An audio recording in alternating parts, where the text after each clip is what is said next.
জগদ্দল থানার ভাটপাড়া পুরসভা 17 নম্বর ওয়ার্ডের মোমিনপাড়া এলাকায় একটি পরিত্যক্ত ভাঙাচোরা ঘর থেকে দুটি তাজা বোমা উদ্ধার ঘিরে বুধবার তীব্র চাঞ্চল্য ছড়ালো।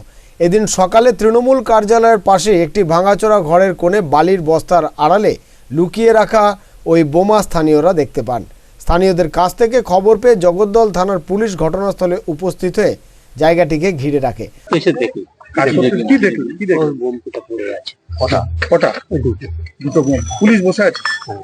তারপর সিআইডি বোম স্কোয়াড এসে ঘটনাস্থল থেকে তাজা বোমা দুটিকে উদ্ধার করে নিয়ে যায়।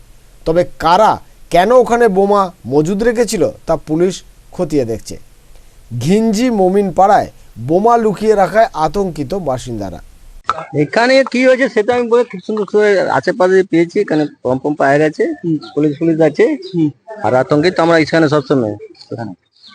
কেন পার্টি বিষয় নেই, এই পার্টি ওই পার্টি, চাঁদার জন্য ঝামেলা, এই চিজের জন্য ঝামেলা, সব চিজ ঝামেলা এখানে। না সেটা আমি বলতে পারবো না, শুনেছি। হ্যাঁ ফেটে ফেটে কি হবে, এখানে বাচ্চা স্কুলে যে বাচ্চা ছোটখাটো সে তো অসুবিধা থাকবে, মা বাবা একটা বাচ্চা হারিয়ে যেতে পারে। কি শুনলেন?